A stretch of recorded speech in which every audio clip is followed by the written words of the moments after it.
Hi, and welcome to another Scientology Outside of the Church podcast. This is season 13, episode 16, part 6 of 7 of our subset series. And this one is entitled The Same Room.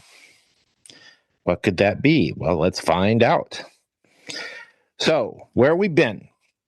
I'm here with Quenton and Simphiwe, by the way. How are you guys? Good. Yay, doing well. Okay, I'm off to the races and leaving you guys behind. Sorry about that. It's okay. Let's dig in. Let's do it. Let's go. That's right. So, both ends of the lens. Okay, where we've been. We talked about machines that improve their own ability to improve, a bowl of cereal, an organization coming apart, one word on a page, one being on 2 ladders, 5 magnifications, 1 pattern, checked at each size, macro, micro. Today's magnification on our independent Scientology microscope, both ends at once. The widest thing we can name, wait for it, the axioms. And the universes they describe. And the narrowest thing in the episode, which is 3 people and 3 microphones in one room on a Tuesday. Now, these turn out to be the same view, not poetically, structurally. And the reason is uncomfortable for some people in an interesting way. There is no place to stand outside the pattern in order to inspect it, okay? Because standing anywhere is already an instance of it. So we've gone over the magnification. We're going to get rolling here. And this is how this is all going to go. And stick with us here. I know, this is like 6 episodes into subsets, but I promise you'll see where this heads here in this episode and in the next one in a tiny little red ribbon bow. Over to you, Simphiwe. So we are looking at both ends of the lens. And right now we're sitting in a room. First we're in the kitchen, but now we're in a room. There's 3 of us here, and there's one goal. None of us stated out loud this morning a purpose under it. An agreement about what we're doing, a plan for the hour, a running order, and a set of actions. Talk, listen, do not interrupt, check the levels, the full ladder running in the room while we describe the ladders, and the smaller structure inside it. Now, every sentence spoken here rests on its own words. If one of them goes past you, everything senior to it stops loading. Exactly as in part 4 of this subsets series. Those words are important because one builds on the other. And that will be happening to somebody listening at this moment on a specific word at a specific second. So it's important to make sure that you keep on track and you make sure that you're not getting lost anyway. Now, there's 3 of us, we're in a group. So this technically is a third dynamic situation or problem. Sitting inside an org, like an organization, we're inside a subject, we're inside the physical universe, inside, well, whatever's that is inside. The pattern does not stop at the walls of the studio in either direction. So it's subsets. You keep expanding and there's more and there's more and there's more, and it just keeps going. So it's very important that while you listen, you make sure that you are on track and you are following what we're saying and what we're doing. All right? Mm-hmm. And you can always pause and rewind. Oh yeah, of course. And you might beauty of need to. Yeah.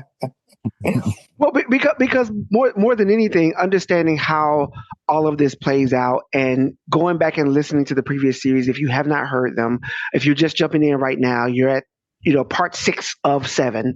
So it's like you want to make sure that you're following this entire trajectory and the way we break down every aspect of subsets that exist in our universe and how we as independent Scientologists handle those subsets, right? And so by looking at it from this dynamic, you're positioning yourself to understand every aspect of your own experience, your own mind, right? Your third dynamic that Simphiwe just talked about, your organizations and the groups that you're a part of, even down to words and understanding how words affect an individual, so forth and so on. And how you being yourself actually is a series of recursive subsets that you are building layer by layer, piece by piece. And every time we've been building towards this same one point, and that point is at the top of the ladder that we've been climbing. So I want to start off by really going into axioms and how the senior data, everything else, the senior data of everything else is that these subsets are subsets of the senior data. That's how I'm trying to say it. They're subsets of the senior data. Okay. So first off is that an axiom, all right, is a self-evident truth. A self-evident truth is something that you can evidentially see playing out in your experience. It's not a rule. Okay. It's not a policy, right? It's not a technique or something that you may apply. An axiom is a statement so fundamental that everything else in the subject comes from it, and it doesn't come from anything else. Nothing sits above an axiom. The axioms are the truth of our universe. Okay? And so think back to part 2. If you listen to part 2, think back to where we talked about that pyramid of knowledge. And at the top of that pyramid are the axioms. At the peak of that pyramid are the axioms, the common denominator to everything that's going on in life, in this universe. Okay? The thing that every single piece underneath gets measured up against. It has to relate back to that truth. And here's why we hold the position. It holds the position that it does, because axioms are described as the basic postulates that make the track. The underlying data of life and livingness itself. They're senior all the way down the line. Every process you run, every drill, every piece of policy that you put in place through these subsets and the stuff that we've been talking about in these podcasts, every clearing of words and why it's so important to clear your words, every piece of the bridge and how we move up the bridge and things of that nature on both sides, the training and the auditing side. All of these are basic subsets of the axioms. Okay? Which brings us then to why this matters in this whole series. We've spent 6 episodes up until now looking at each piece: the machine, your morning, the org, the word, you as a being. Every one of these pieces sits somewhere underneath what we're talking about today. And this episode is the whole thesis of the series stated in one full extension. And this is just, we didn't even finish yet. Okay? We didn't even finish yet, but you'll get the fullness of this and why these axioms are so important. Mm-hmm. And it's important to know, like what Quenton was saying, is that these are a self-evident truth. Okay, maybe you've heard that before in American history. They are empirical. They are manifest. You can see them. It's almost like it is the code in the Matrix. Really, that is the closest analog that is real to you, the listener, and everybody seeing the Matrix. And there's a reason why it resonates with people, is because these are the laws. They are the foundation of subsets as far as how and it is the substrate of the physical universe, and how a thetan who is dipping his toe into it has these rules of the game, whether it's the Scientology axioms, the Dianetic axioms, the cues, the logics, all of that. Yeah, I mean, if you look at it, it sounds like it's some specialized term like axiom, but it's actually a concept that exists in everyday life. It's a self-evident truth, something that is. It just is. You don't have to try to prove that it's true or not. It's just there. Like, for instance, on this planet right here, right now, gravity. If I let go of a pen, it's going to fall. There's no arguing with that. It's just a self-evident truth. It's just there. Um, and then you have like what LRH did. He found this and then put them in like categories and in nice order so that they can be looked at and be actually used. But at the end of the day, an axiom, it's basically a truth. It's what is. And it's just what it is. And then you have postulates. Postulates, that's we come up with postulates. It's this idea of deciding a thing and having it be like in your own universe. Like you decide that I am going to wear jeans today. That's your postulate. You came up with that. You postulated it, and now it's there. And you're now wearing jeans or whatever it is that you put in place. You put there. It goes as far as a person deciding that he is going to be a singer. I'm just making an example. Like it's a postulate. At some point, the person had this thing like, I'm going to be a singer. And there you have it. And then you have things like a static. Now, in Scientology, we talk of the person like the being, the thetan. It's an existence that doesn't have any, that's not affected by the physical universe. Like there's no vibration, there's no movement. It's just you are it. And we speak of senior data. Now, senior means higher. So senior data is basically a higher, a more important piece of information. So I just want to clarify this thing so that when you actually trying to understand them, you don't have to look at it. Okay, it's a Scientology term, but you have to go into having it as something that you can actually think with, something you can actually apply in your everyday life. This would apply basically with everything that we talk about, again, as subsets. So this goes back to words, because if you miss a word and you don't fully understand it, whatever is built on top of that word, you lost. So it is very, very important that we do that. Well, I also want to make a bit of a correction because while the English dictionary defines axiom as a self-evident truth, LRH took it a little bit further. So I want to share this with you guys from LRH directly from the Tech Dictionary. He says axioms are agreed upon considerations. They are the central considerations which have been agreed upon. They are considerations. A self-evident truth is a dictionary definition of an axiom. Okay, that's what he says. Now, he goes on to say, no definition could be further from the truth. In the first place, a truth cannot be self-evident because it is a static. So, therefore, there is no self-evidency in any truth. There is not a self-evident truth, never has been, never will be. However, there are self-evident agreements, and that's what an axiom is. An axiom is a self-evident agreement or an agreed upon consideration. And then he goes on to say from the Dianetics, Modern Science of Mental Health, he said axioms are statements of natural laws on the order of those on the physical sciences. That's what Simphiwe was talking about earlier about gravity, stuff like that. And so when you get into independent Scientology and you start to look at how important these axioms really are, right? That these are agreed upon considerations. They are considerations that have been agreed upon, and they then become self-evident because they've been agreed upon. It's pretty deep when you see it this way. Right. Okay.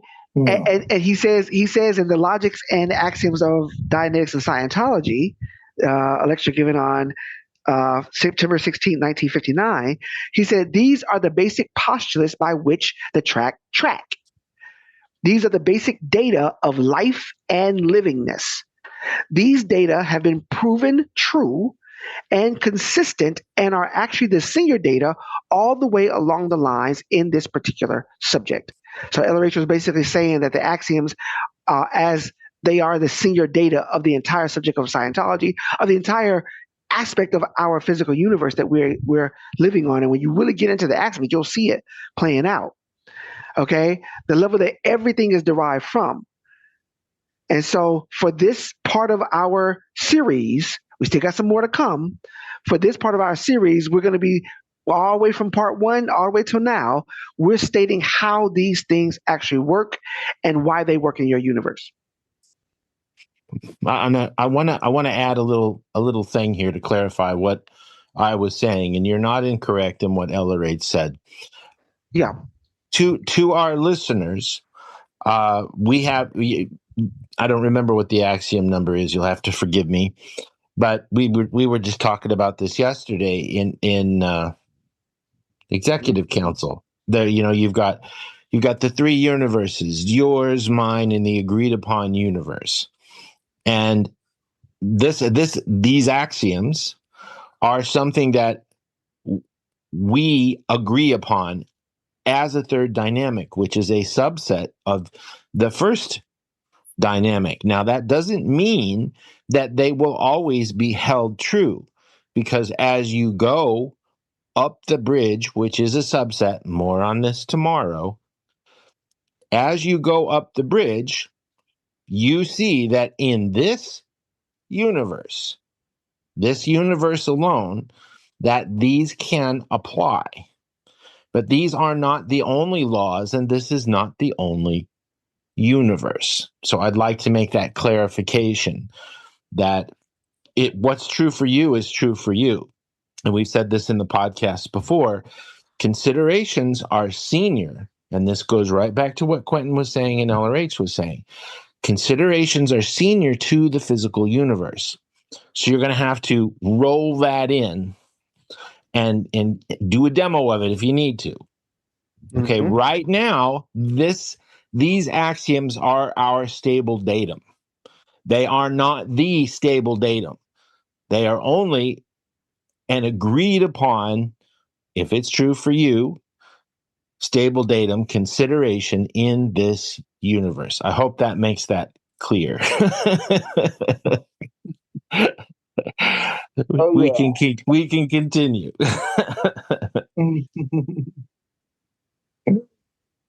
All right. So, like, it's quite interesting looking at these universes, because then, like he says here, okay, before looking at that, like, an axiom is not a rule you follow. It is the thing that every rule you follow is a subset of. So it's like the fundamental building blocks of this. And then you have there's the four universes. So you have the universe of the spirit, the universe of the mind, the universe of the body, and the physical universe, that's the material existence. Four distinguished from each other, and each with its own rules and its own way of being entered. Now, why does this distinction work? Well, most confusion about a person comes from entering the problem through the wrong one of the four. Like you're treating a spiritual matter as a body matter, or you're treating a mind matter as a physical matter. It produces exactly the kind of failure like that the data series would call a wrong target. Keeping them apart is what makes any of them addressable. Now, what we're echoing here is we pulled from the territory back in part one, in the cereal when we're talking about the cereal bowl and in the kitchen. Oh, that's actually part 2. That's part 2. Wait a minute! Oh my gosh, it's been it's hard to keep track of. Yes, and so oh my gosh, it's been quite a wild ride. But it returns now at full size. Like you've got 4 universes nested and distinguished, and it's the same structure as the 7 rungs on the admin scale. That was the part 1. And the 4 words in a sentence, different magnification, same architecture. That is the series like claim, and that's basically what it is. Now, we speak of a thetan. A thetan is basically you, the person, like the individual. When you say my body, like the part that you speak of when you say I, that's just the basic of it. Like when you say I, that's the thetan, that's you. And then Thetan you plus have body. yes, thetan. Yeah. Oh, yes.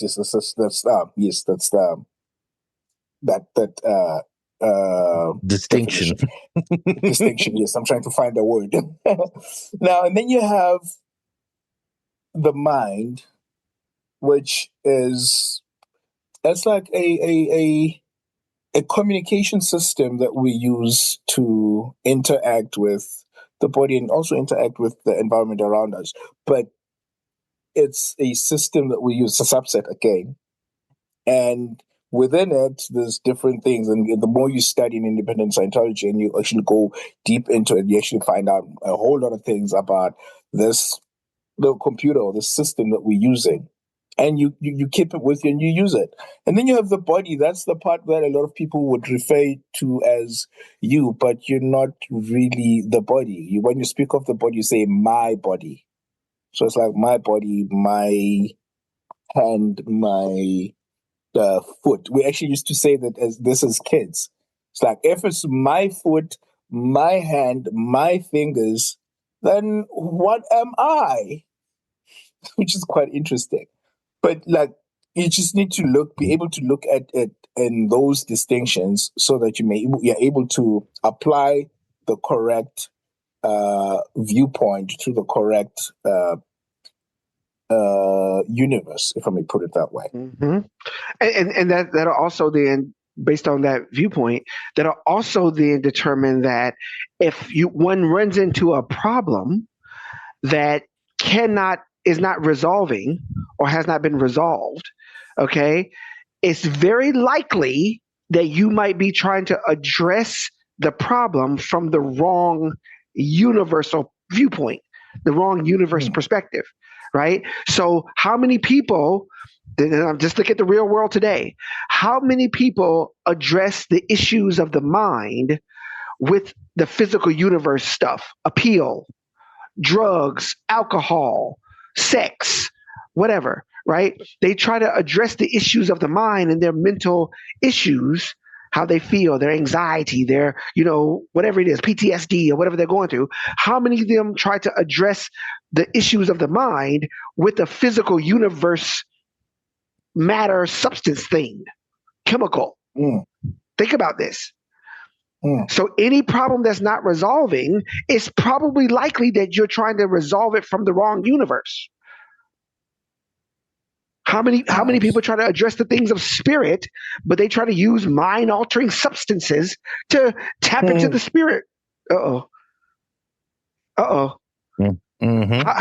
How many people try to it's called the God molecule, the God thing, and they want to see God, but they lick a toad or something, All I'm saying is that don't laugh at me. You'll be surprised in some of the rooms I've been in, right? But what you'll notice is that if these things are not resolving, if the question mark is not being resolved or handled, it's probably being approached from the wrong universe. And when you get the right universe, the right diagnosis, the right viewpoint, and you address it from that particular universe as it should be addressed, you will see a resolve. Mm-hmm. Now, for me, there were three pivotal points where these universes, these four universes, became manifest for me. Either last lifetime, this lifetime as a small child, times when I finished LRH's grade chart and went beyond on Excalibur. So at each one of these points, there was an awareness. And the LRH calls the definition of a thetan an awareness of awareness unit. I am, therefore I can perceive. This is literally in the Axioms, and this needs to be true for you, the listener. That's part of these subsets. And you hear about, is a person self-aware? You go to the grocery store and you're standing in the grocery store and you're like, oh, they are so unaware of self, standing in the middle, blocking everybody, talking with their neighbors and all of that stuff. And then you have animals that are self-aware, that can look in a mirror and go, hey, that's me. Or it could be a small miniature Yorkie and they're barking at the mirror because they think it's another dog. There are beings like this on this planet right now in bodies. Okay. That's pretty low, really low. And you say, well, no, everybody recognizes themselves in a mirror. Do they? Now, if you take this a little bit further, when I got trained, I realized certain things. You as the listener are aware of certain things. And we've said this over and over and over and over. Quenton, what am I going to say? Do you know? The hardest thing to spot is a missingness. That's right. That's LRH. If you don't know nothing, you know that. You know that. And this is what awareness is. The hardest thing to spot is a missingness. Okay. And these universes and other universes exist. But if you aren't aware of them, you can't spot them. And this was one of the realizations that I had last lifetime as a child when I got trained and everything. The awareness of the four universes is its own set of subsets. So I hope this makes sense. Four universes kept distinct. Most unsolvable problems are being entered through the wrong one, which is what we mentioned earlier. Now, LR8 says in the four universes, this is from 20 January 1958, the first American advanced clinical course, way back in the day, 2 years after I went clear last lifetime. LR8 says, now, if you wanted to be far more explicit than this, you would say an operating thetan is a cause over four universes.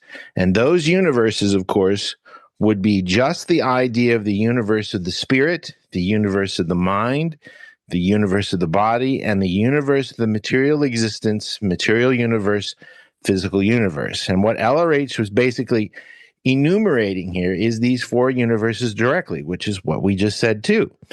So our copy of the lecture carries no catalog number, so it is cited here by title only. Okay, so this is a little bit of a tricky one, but we have it.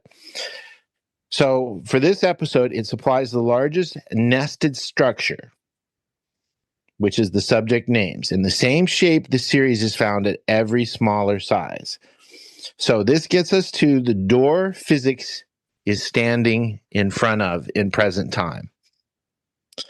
Now, we're going to say it correctly first.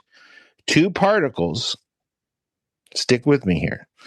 Two particles can be prepared so that the measurements on them are correlated no matter how far apart they are, whether they're here on Earth or they're out in the Kuiper Belt at the edge of this system, which is the solar system. Think about that for just a second. Two particles can be prepared so that the measurements on them are correlated no matter how far apart they are. Now, this is what we're working on here on Earth right now in quantum communications. And they've actually tried to put it through a wire and gotten it to work, but they want to put it through a wire so they can control people, because you don't need a wire to control two particles. Well, we'll talk about that later. No signal travels between them, and nothing is sent faster than light. You cannot use it to communicate, okay? Yet, okay? It's in the lab, but we'll have it soon, trust me. And the question of what a measurement actually is and why one outcome, just one outcome, occurs rather than another remains generally open. So with several serious interpretations still competing, this is the honest state of affairs right now here on planet Earth. And this isn't the first time this has been discovered, by the way. Just on this planet it has. So what the wall looks like is this. Physics has laws that cover an enormous amount and a small number of findings it does not know where to place. They're just saying, wow, Steve, isn't this interesting? Yeah, it is, Bob. And they go, we've never seen that before. This is something new. So that's literally how this goes, just like with any other person. That's quantum physics. It's physics. I've never seen that before. Have you seen that before? Let's get some peer review. Did you guys get the same thing? Yeah, we got the same thing. This is something new. This isn't a weakness in physics. This is just the power of observation that we were talking about earlier with the axioms. Is these guys find this stuff and they say, hey, did you get the same result? Yeah, let's go ask China. China, did you guys get the same result? Yeah, we did too. And they're pushing electrons back and forth and photons back and forth and everything, communicating across the physical universe at the speed of light, trying to say, we all got the same thing. That's agreement. That's what we were talking about earlier, okay? They've discovered a new physical universe, apparently. Phenomena or axiom that they had never before seen until this point on this planet, in parentheses. So the questions are about observation, measurement, and where the physical universe came from. And none of them are answerable from within the physical universe alone. Think about that for a minute, because the hardest thing to spot is a missingness. Now, here's our claim, and it's a careful one. We are not saying physics proves anything about this subject. We are saying the wall has a shape. The axioms address yours and my question of that shape, and that is worth noticing without being oversold. Anyone who tells you the case is closed in either direction has stopped doing the work, or they just haven't stumbled on it yet, or what I was talking about earlier is you're just not aware, baby. Yeah. You're just not aware.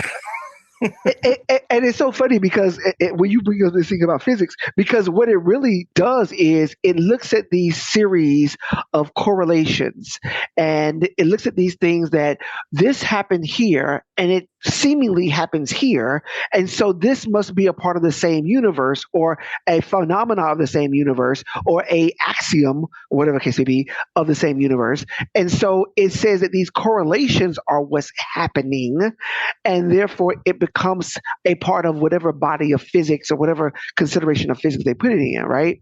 But it's correlations, not signals.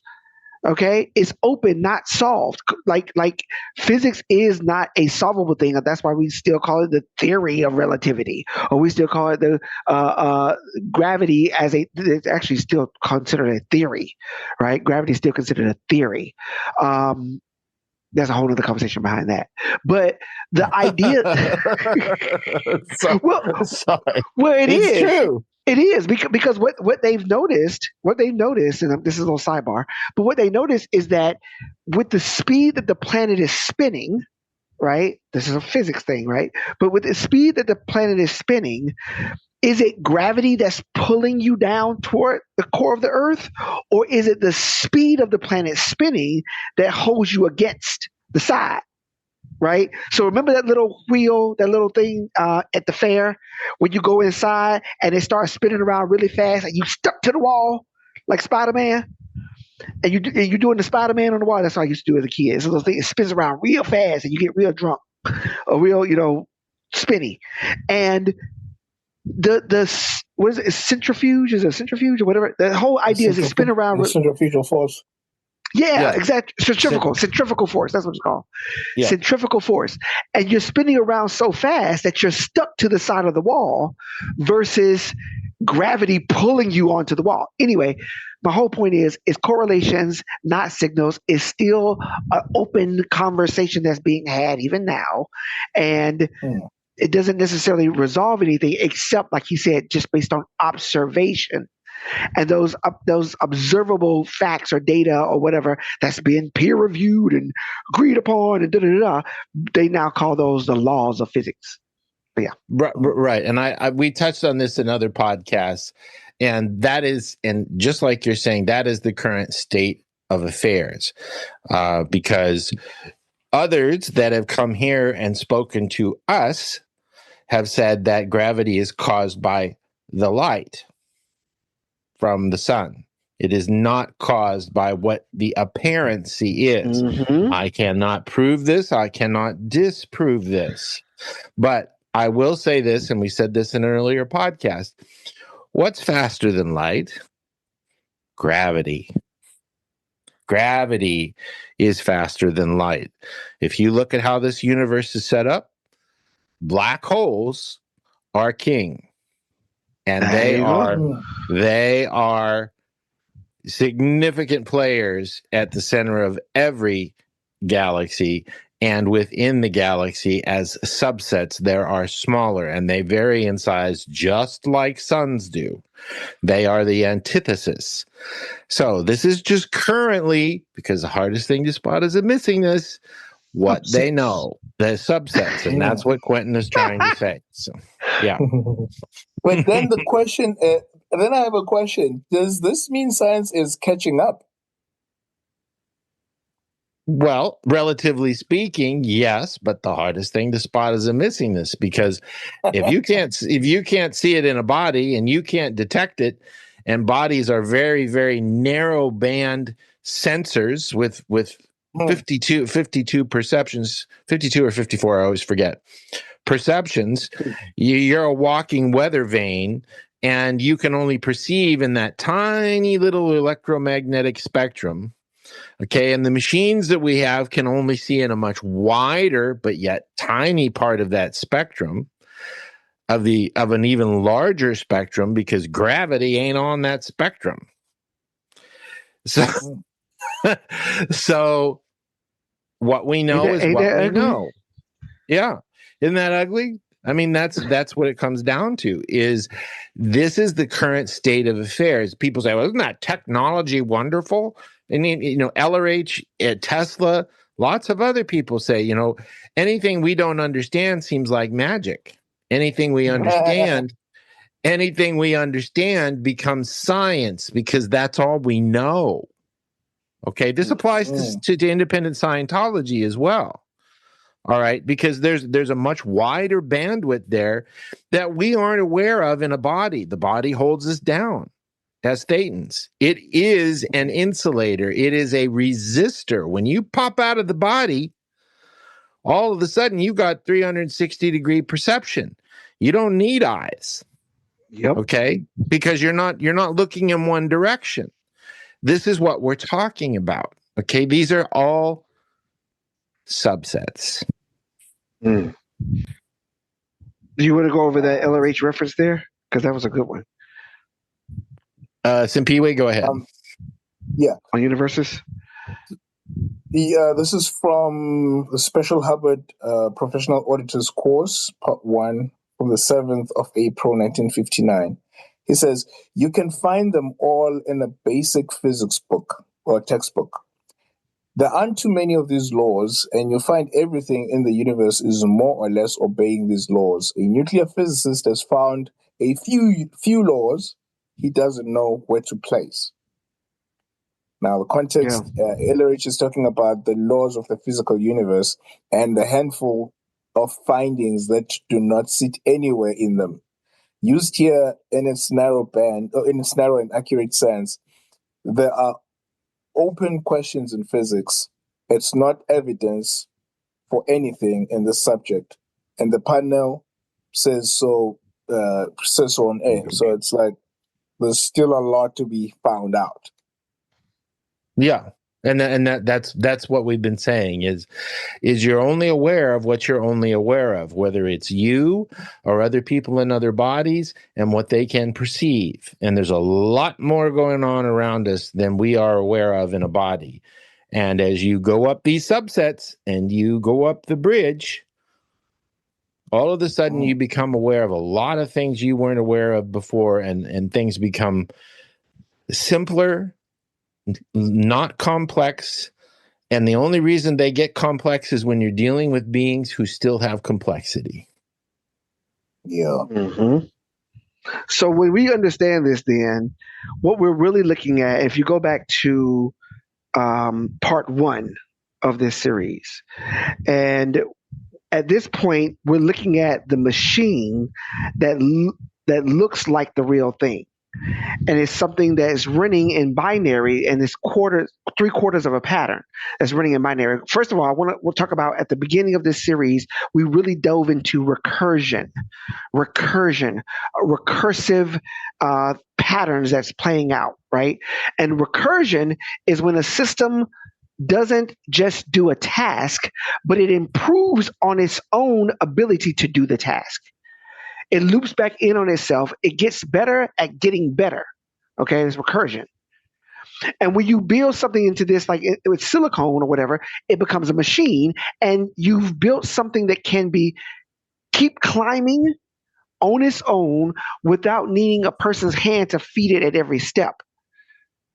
That's the piece that we're working with here, talking about recursion and how these subsets feed on each other. They grow, they expand based on how this whole system is built. Okay? Now, here's the real question that comes out of all that.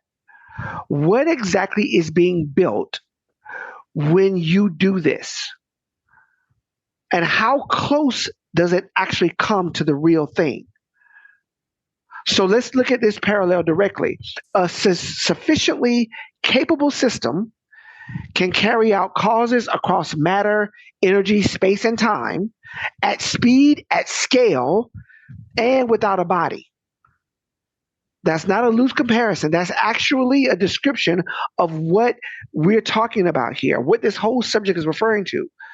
Cause over the physical universe, cause over these universes that we talked about earlier. But notice that what this description is of, it's describing the doing. It's describing the one doing it. It's describing how it keeps building upon each other. And the resemblance is real to what we see with this particular example and what we're seeing with you.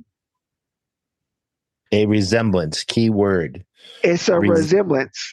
A resemblance. Okay. Yeah, exactly. And so that's where the real problem shows up.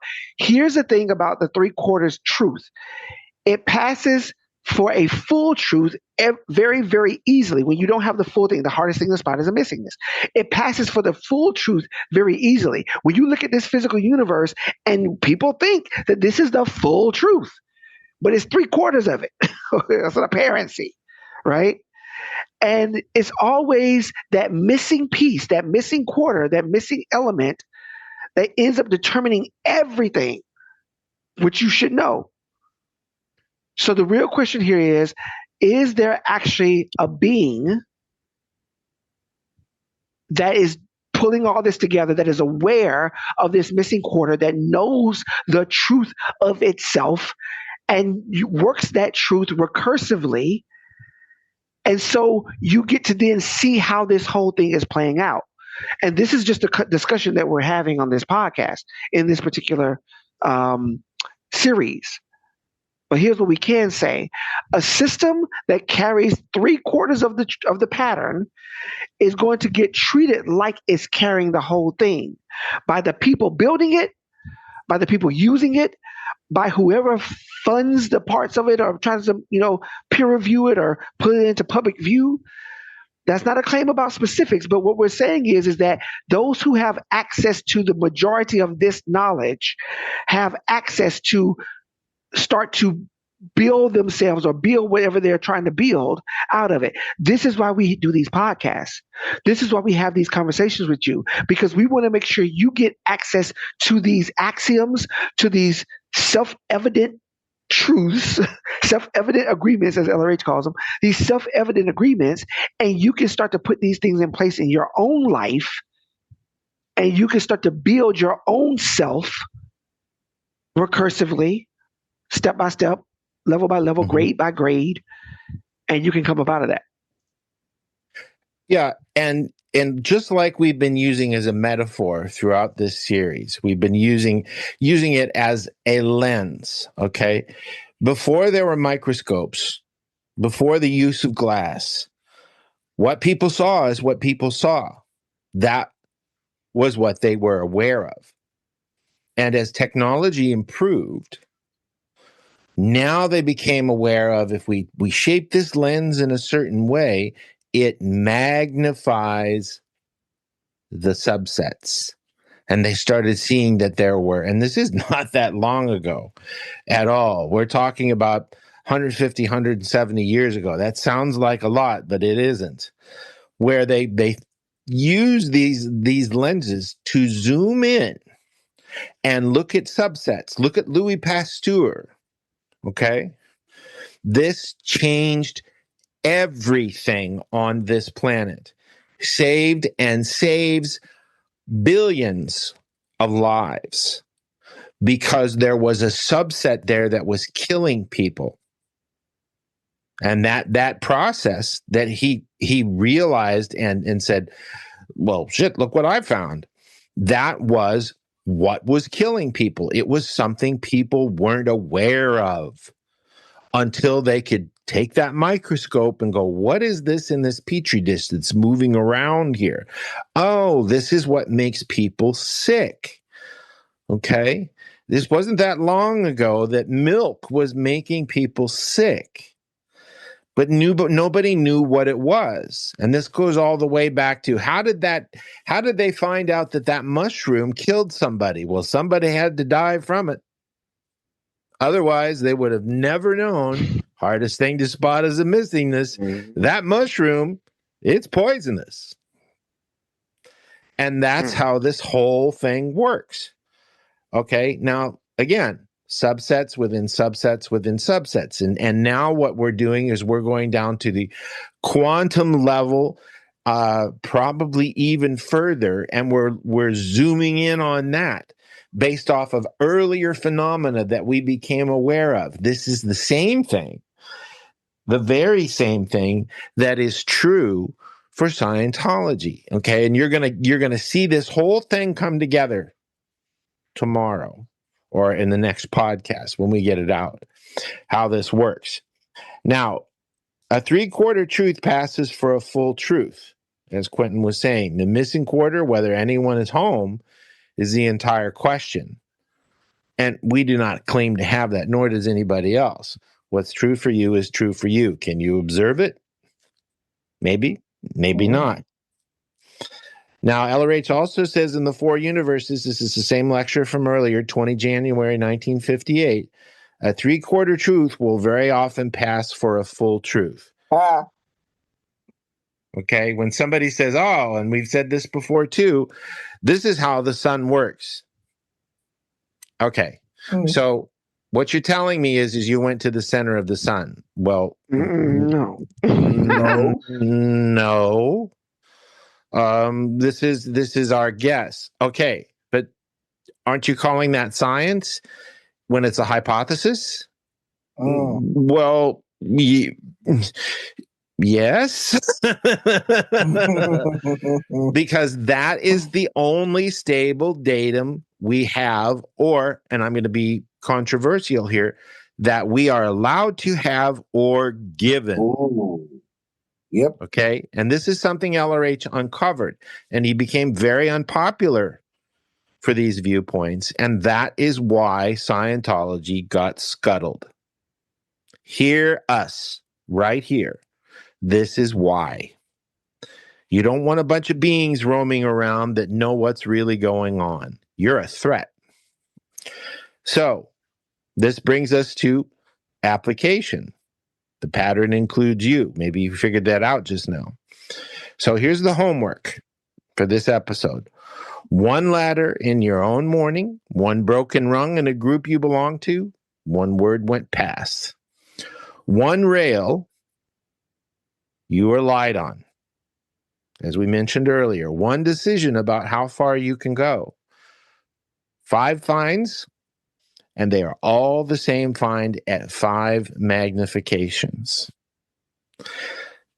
So, now run it on this, what we're going to have you do. What was the goal of listening to this series? What purpose was under it? And what have you actually done with it since you've been listening to this? And you know who you are. You know who you are. We are but a messenger for LRH and what the universe is, because all this guy did is he just observed it, and was aware of it. That's all he did. And he put all these things together and was probably the greatest distiller of information this planet has ever seen. And that is extremely important to understand. He was but an observer himself. And all we're trying to do is pass these subsets on to you. All right? So, what we are not asking, not agreement, not belief. Look for the patterns yourself in your own life and see whether it is there. If it is not, you've lost an hour, maybe 6. If it is, you now have a tool that does not care what subject you pointed at. It's always going to be the same. Okay? So, go ahead. I guess it just comes down to the doing of it. Like one letter in one morning, one broken rung. What is the one letter? What's the broken rung? What's the word you went past? What's the rail that you light on? What's the decision? It's just doing that. Exactly. Quenton? Absolutely. And so with these patterns, what you're finding is that 5 different sizes, 5 different fines, and compounding the effect when a person can run the same diagnostic against any scale, against anything. When you can see that and that it plays out in a practical way, that's how you know you're actually looking at the pattern for, I guess, what it is or what it shows itself to be. Right. And we beseech you to use this yourself, okay? And you need to look at this, because when you hear the next episode, you're going to go, "Oh wait, I didn't see that coming." That's what this is all about. And we're trying to give you a heads up so that you have some reality. You have a stable datum. You have a comparable magnitude. You can have a stable datum, but you can't compare. And this is the axioms. You can't compare anything if you don't have 2 things to compare. That's why we want you to look at these different magnifications, okay? Yeah. Well, what I also wanted to say this real quick. I also think what I love about independent Scientology is that LRH really used all of these scales and all of these different levels and ways of looking at things and ways of breaking things down from the top to the bottom and the bottom to the top and so on and so on. Because wherever a person is on the tone scale, we talked about that in some of the past series, but wherever a person is on the tone scale, they can spot it at their tone level.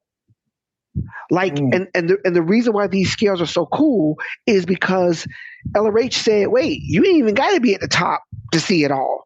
See it from where you at and below. See it from where you at and work it up and work it down and see how that makes sense and how that works out. Oh yeah, I felt that before. Yeah, I know. Wow, I've been in that feeling. I've been in that situation before. I've been in grief. I've been in apathy. I've been in fear. I've been in anger, and you can see wherever you are on the tone scale, why your life is showing up the way it's showing up. why things are happening the way they're happening, why manifestations, if you will, phenomena appears the way it appears. Look at the tone level, look at the scales, observe it from your pattern and see it for yourself, and then you ain't got to question nobody else. You ain't got to wonder why they acting this way and why they acting that way. You ain't at that level. You might not see it that way. But when you observe it for yourself and you see how LRH broke these things all down, you see that these scales actually ring true, self-evident truths, self-evident agreements, axioms. You see how they actually all play out. So it's pretty cool that way. Right. And there's no outside step to. There's only whether the levels agree. That is alignment of subsets from top to bottom, which is what we've been talking about. And we're going to continue this in episode 7 in the next installment. And you will see where this all goes. I'll give you a hint. What happens when you put a wrong number in a calculator? So for Quenton and myself and Simphiwe, and I said that incorrectly, for all of us, we hope you've enjoyed this podcast. I got corrected on that a couple weeks ago. For all of us, namaste, and we love you. Bye-bye. Peace. Bye.